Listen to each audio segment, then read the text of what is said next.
ότι πήγαινε μικρός, μητσής που ήταν, στις χορές χορού Λάτι. Προσπάθησε να χορέψει τη μια φορά, δεν νομίζω ότι τα κατάφερε. Την άλλη φορά τον βάλαμε τη Σακύρα, πάλι ενεκούτσισε βήμα. Και έτσι μας προκάλεσε την περασμένη Πέμπτη, ότι σήμερα Τσικνοπέμπτη, εναρχόταν εδώ με μια ντάμα, γιατί αυτός ήταν ο λόγος που δεν μπορούσε να κουτσίσει βήμα. Έτσι. Ιδού λοιπόν, παιδίον δόξης λαμπρό. The stage is yours.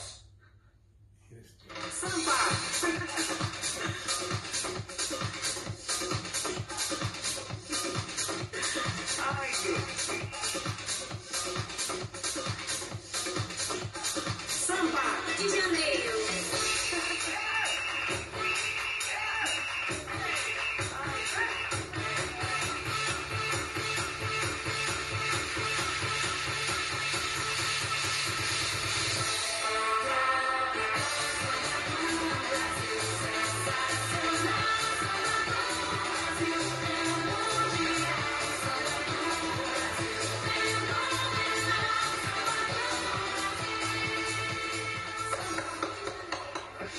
Μάλιστα.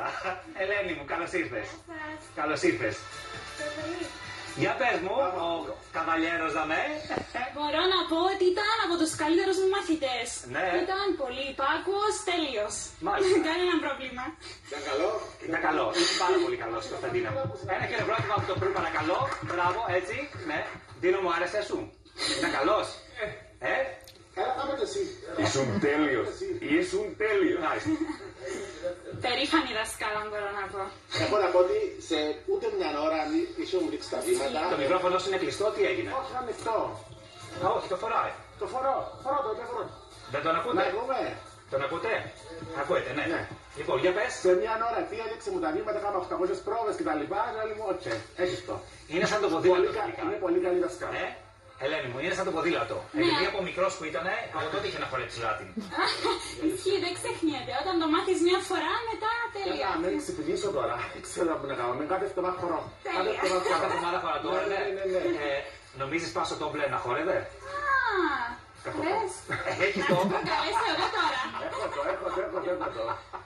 Ελένη μου, σε ποια σχολή χορεύεσαι? Δουλεύω στην κυρία Αντιγόνη Τασουρή. Ω, Αντιγόνη μου. Φιλιά πολλά. Φιλιά πολλά, περιμένουμε εναγωνία στον Αλαντίν. Βέβαια. Έτσι, 6 Μαρτίου. 6, 7 και 8 Μαρτίου. Είναι πρεμιέρα. Ναι, στο Δημοτικό Θέατρο Στραβόλου. Μάλιστα. Και να πω ένα μεγάλο ευχαριστώ στην κυρία Τασουρή, γιατί την πήρα τηλέφωνο, ήταν εξωτερικό. Και μέσα σε 5 λεπτά ανταποκρίθηκε, μιλήσαμε με την Ελένη και την ευχαριστώ πάρα πολύ και έγινε όλο αυτό που είδατε σήμερα. Μάλιστα, Ελένη μου, σε ευχαριστούμε πάρα πολύ. Ό,τι καλύτερο. Ευχόμαστε. Ευχαριστούμε που μας τον αποκατέστησε στη φήμη του τουλάχιστον έτσι στον κόσμο εδώ. Τι παίρνεις πόζες, παιδί μου, δεξιά αριστερά? Κάνουμε ξανά, δεν ξέρω. Θα πάμε έξω το κάνω άλλη μια φορά γιατί τώρα που έφρασα θέλω το. Τέλεια. Θέλω τσία το. Δεν ξέρω, κάνω μια φορά πάμε έξω, πάμε έξω στο σπίτι. Άντε, τώρα εγώ δίνες φόρα. Ναι, ευχαριστώ πάρα πολύ. Ευχαριστούμε πάρα πολύ, Ελένη μου. Να είσαι καλά. Έλα, πάμε από εδώ. Έλα εδώ. Κωνσταντίνε, πάρε και το μικρόφωνο. Ευχαριστώ. Ευχαριστώ πάρα πολύ.